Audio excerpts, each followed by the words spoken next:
July 15 నుండి ఆషాఢమాసం, వారాహి నవరాత్రులు ప్రారంభం. ఒకటి ముందుగానే ఇవి తెలుసుకోండి. అత్యంత పవిత్రమైన మాసాలలో ఆషాఢమాసం ఒకటి. ఈ నెల జూలై 15 నుండి ఆషాఢమాసం ప్రారంభమై ఆగస్టు 13 వరకు ఉంటుంది. ఈ ఆషాఢమాసంలో ఎన్నో ముఖ్యమైన పండుగలు ఏర్పడబోతున్నాయి. చాలా శక్తివంతమైన వారాహి గుప్త నవరాత్రుల, గురు పౌర్ణమి, తొలి ఏకాదశి ఇలాంటి ఎన్నో పండుగలు రాబోతున్నాయి. ఆషాఢ మాసంలో వచ్చే పండుగలు, పర్వదినాలు, వారాహి నవరాత్రుల విశిష్టత, అలాగే ఆషాఢ మాసం పూజ విధానం, పరిహారాల గురించి ఈ వీడియోలో తెలుసుకుందాం. ముందుగా ఈ వీడియోకి ఒక లైక్ కొట్టి జై శ్రీరామ్ అని కామెంట్ చేయండి. జూలై 15వ తేదీ బుధవారం నుండి ఆషాఢ మాసం ప్రారంభం అవుతుంది. ఈ రోజు నుండే గురు మౌఢ్యమి కూడా ప్రారంభం కాబోతుంది. అలాగే జూలై 15వ తేదీ నుండి జూలై 23 వరకు మొత్తం 9 రోజులు వారాహి గుప్త నవరాత్రులు జరగబోతున్నాయి. ఇక జూలై 25వ తేదీ శనివారం నాడు తొలి ఏకాదశి పండుగ ఏర్పడబోతోంది. ఈ సంవత్సరం వచ్చే తొలి ఏకాదశి చాలా శక్తివంతమైనది. ఎందుకంటే శనివారం నాడు తొలి ఏకాదశి కలిసి రావడం చాలా విశేషమనే చెప్పవచ్చు. ఈ తొలి ఏకాదశి రోజున శ్రీ మహావిష్ణువును పూజిస్తే కోరిన కోర్కెలన్నీ ఖచ్చితంగా నెరవేరుతాయని నమ్మకం. ఈ తొలి ఏకాదశి రోజున శ్రీ మహావిష్ణువు క్షీరసాగరంలో యోగనిద్రలోకి వెళ్తాడని పురాణాలు చెబుతున్నాయి. ఈ నిద్రాకాలం 4 నెలల పాటు ఉంటుంది. కార్తీక శుద్ధ ఏకాదశి నాడు శ్రీ మహావిష్ణువు తిరిగి మేల్కొంటారు. ఈ 4 నెలల కాలాన్ని చాతుర్మాస్యం అని అంటారు. ఈ సమయంలో శుభకార్యాలు ఎక్కువగా జరపరు. ఈ తొలి ఏకాదశిని పేలాల పండుగ అని కూడా అంటారు. ఎందుకంటే ఈ రోజున ప్రతి ఒక్కరూ పేలాల పిండిని తింటారు. ఇక జూలై 29వ తేదీన గురు పౌర్ణమి వచ్చింది. అలాగే జూలై 15 నుండి జూలై 23 వరకు వారాహి నవరాత్రులు ప్రారంభం కాబోతున్నాయి అండి. ఈ 9 రోజులు వారాహి అమ్మవారిని పూజిస్తే మీ కష్టాలన్నీ వెంటనే తీరిపోయి కోరిన కోరికలన్నీ తక్షణమే నెరవేరుతాయి. అంతటి శక్తి వారాహి అమ్మవారికి ఉంటుంది. వారాహి అమ్మవారిని పూజించడానికి పెద్దగా కష్టపడాల్సిన పనిలేదు. అమ్మవారి చిత్రపటాలు తెచ్చుకుని మీ పూజ గదిలో ప్రతిష్ఠించి 9 రోజులు అమ్మవారు మన దీపారాధన చేసి నైవేద్యం సమర్పించి పూజ చేసుకుంటే చాలు. మీ జీవితంలో ఏమీ లేని స్థాయి నుండి గొప్ప స్థాయికి ఎదుగుతారు. కాబట్టి శక్తివంతమైన ఈ వారాహి నవరాత్రులను అసలు మిస్ చేసుకోకండి. అయితే ఈ నవరాత్రుల్లో తప్పనిసరిగా కందగడ్డ దీపం వెలిగించాలి. అంటే జూలై 15 నుండి జూలై 23 మధ్యలో వారాహి నవరాత్రుల సందర్భంగా మీ పూజ గదిలో అమ్మవారి ముందు కందగడ్డ దీపం వెలిగించండి.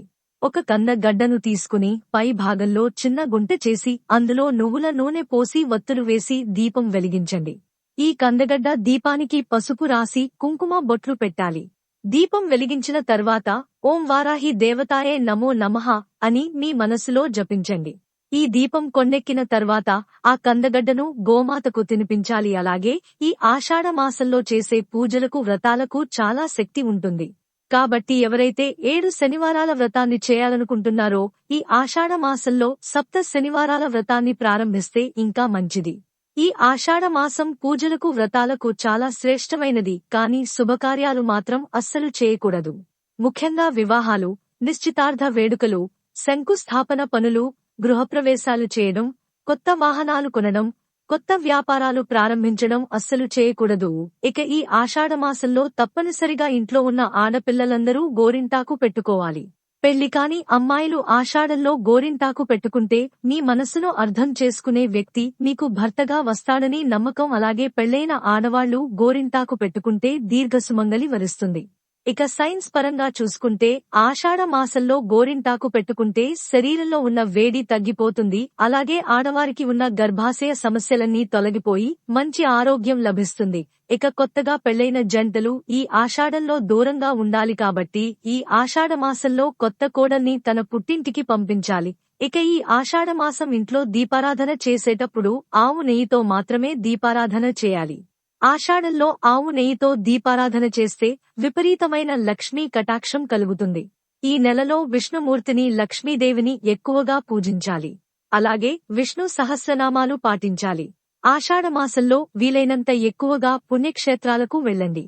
ఈ నెలలో పుణ్యక్షేత్రం దర్శిస్తే దైవానుగ్రహం సులభంగా లభించి కోరిన కోర్కెలన్నీ వెంటనే నెరవేరుతాయి. తులసి మొక్కలో లక్ష్మీదేవి నివసిస్తుంది. కాబట్టి మీ ఇంట్లో తులసి కోట లేకపోతే ఆషాఢమాసం వచ్చేలోపు వెంటనే ఒక చిన్న తులసి మొక్కలు తెచ్చుకుని మీ ఇంటి ఈశాన్యంలో పెట్టుకోండి. ఆషాఢ మాసంలో ప్రతి ఒక్కరూ తులసిని పూజించాలి. తులసి కోటలో దీపారాధన చేసి ప్రదక్షిణాలు చేస్తే మీ ఇంటి ఐశ్వర్యం విపరీతంగా పెరిగిపోతుంది. అలాగే ఈ ఆషాఢమాసం అంటే శివునికి కూడా చాలా ప్రీతికరమైనది. కాబట్టి ఆషాఢమాసంలో వచ్చే ప్రతి సోమవారం శివాలయానికి వెళ్లి శివునికి అభిషేకం చేస్తే మీ కుటుంబానికి భోగభాగ్యాలు కలుగుతాయి. ముఖ్యంగా వివాహమైన ఆడవారు ఈ ఆషాఢం పొరపాటున కూడా ఆలస్యంగా నిద్రలేవకూడదు. స్త్రీలు ఉదయాన్నే నిద్రలేచి ప్రతిరోజు ఇంటి ముందు ముగ్గు వేసుకోవాలి. మీ ఇంటి ముందు ముగ్గు లేకపోతే మీ ఇంట్లో ఉన్న లక్ష్మి బయటకు వెళ్లిపోతుంది. ఈ ఆషాఢ మాసం మొదటి రోజున ఇంటి గుమ్మానికి వేపాకులు కట్టి ఇల్లంతా పసుపు నీళ్లు చిలకరించండి. మీ ఇంటికున్న దిష్టి దోషాలన్నీ వెంటనే తొలగిపోతాయి. అలాగే ఈ ఆషాఢ మాసం నెల రోజులు మీ ఇంటి ఉత్తర దిశలో ఉప్పు గిన్నె పెట్టండి. వారానికి ఒకసారి ఉప్పును మారుస్తూ ఉండాలి. ఉత్తర దిశలో ఉప్పు పెడితే అప్పుల బాధలన్నీ వెంటనే తీరిపోతాయి. ఈ ఆషాఢంలో వచ్చే ప్రతి శుక్రవారానికి అలాగే శనివారానికి చాలా విశిష్టత ఉంటుంది. కాబట్టి ప్రతి ఆషాఢ శుక్రవారం తప్పనిసరిగా లక్ష్మీదేవిని పూజించాలి. అలాగే ప్రతి ఆషాఢ శనివారం వెంకటేశ్వర స్వామిని పూజించాలి. ఈ ఆషాఢమాసంలో ఏది చేసినా చేయకపోయినా మీ గ్రామ దేవతలను తప్పనిసరిగా పూజించాలి. మన గ్రామ దేవతల అనుగ్రహం మన కుటుంబంపై ఉంటే మీ ఇల్లంతా సిరి సంపదలతో నిండిపోతుంది. విశేషంగా అలాగే ఈ ఆషాఢమాసంలో దుర్గాదేవిని పూజిస్తే ఇంకా మంచిది. వివాహ ప్రయత్నాలు చేసేవారు ఈ ఆషాఢ మాసంలో వచ్చే మంగళవారం నాడు ఒక ఎర్ర దారానికి పసుపు కొమ్ములు మాలగట్టి ఈ మాలను అమ్మవారి పటానికి వేసి పూజ చేయండి. ఖచ్చితంగా వివాహం కాని వారికి త్వరగా వివాహం కుదురుతుంది. ఆషాఢమాసంలో వచ్చే ప్రతి మంగళవారం శుక్రవారం నాడు జుట్టు కత్తిరించడం గోళ్లు కత్తిరించడం అసలు చేయకూడదు. దీనివల్ల మీ ఆయుష్ తగ్గిపోతుంది. అలాగే ఈ ఆషాఢమాసంలో తప్పనిసరిగా ఎవరికైనా ఉప్పును దానం చేయండి. ఆషాఢంలో ఉప్పు దానం చేస్తే మిమ్మల్ని పట్టి పీడిస్తున్న దారిద్ర బాధలన్నీ వెంటనే తొలగిపోయి విపరీతమైన లక్ష్మీ కటాక్షం కలుగుతుంది. ఈ ఆషాఢంలో వారానికి ఒక్కసారైనా స్నానం చేసే నీటిలో కొన్ని వేపాకులు వేసి స్నానం చేస్తే ఈ వర్షాకాలంలో ఎలాంటి వ్యాధులు రాకుండా ఆరోగ్యంగా ఉంటారు. ఈ ఆషాఢం మాసం నెల రోజులు ఉదయాన్నే స్నానం సూర్యునికి అర్ఘ్యం సమర్పించి నమస్కారం చేసుకుంటే చాలా మంచిది. అలాగే ఆషాఢమాసంలో చేసే దానాలకు రెట్టింపు పుణ్యఫలితం లభిస్తుంది. ఆషాఢ మాసంలో చెప్పులు గొడుగు తప్పనిసరిగా దానం చేయాలి.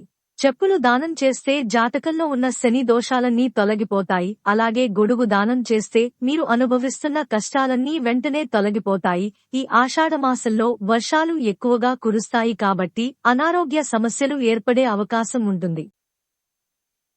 కాబట్టి ఆహార విషయంలో తగిన జాగ్రత్తలు తీసుకోవాలి. ఈ ఆషాఢంలో చద్దన్నాన్ని తినకూడదు. అలాగే ఆకుకూరలు కూడా ఎక్కువగా తినకూడదు. ఎందుకంటే ఈ వర్షకాలంలో ఆకుకూరల పైన చిన్న చిన్న పురుగులు గుడ్లు పెడతాయి. కాబట్టి ఆకుకూరలను ఉప్పు నీటితో శుభ్రం చేసుకుని వండుకోవాలి. అలాగే రావి చెట్టును తప్పనిసరిగా పూజించాలి. రావి చెట్టులో త్రిమూర్తులు కొలువై ఉంటారు. ఆషాఢంలో రావి చెట్టును పూజిస్తే సమస్త దోషాలన్నీ వెంటనే తొలగిపోతాయి. ఈ ఆషాఢ మాసంలో వారానికి ఒక్కసారైనా సరే ఇల్లంతా సాంబ్రాణి పొగ వేసుకోండి. మీ ఇంట్లో ఉన్న నెగటివ్ ఎనర్జీ మొత్తం తొలగిపోతుంది. ఆషాఢమాసంలో గోవును పూజిస్తే ముక్కోటి దేవతల అనుగ్రహం మీ ఇంటిపై ఉంటుంది. గోవుకు ప్రదక్షిణాలు చేయడం గోవుకు ఆహారం పెట్టడం ద్వారా అష్టైశ్వర్యాలు సులభంగా లభిస్తాయి. అద్భుతమైన సమాచారం మీకు ఉపయోగపడుతుందా ఆశిస్తున్నాను. ఇలాంటి మరెన్నో ధార్మిక విశేషాలు పురాణ రహస్యాలను కోసం వెంటనే మన దివుల్సి రాజీ ఛానల్ సబ్స్క్రైబ్ చేసుకోండి. ఈ వీడియో బంధుమిత్రులకు షేర్ చేయండి. ఈ నియమాలను తెలియజేయండి. ఇచ్చిన సమాచారంలో ఏమైనా తప్పులు ఉంటే క్షమించండి. ధన్యవాదాలు.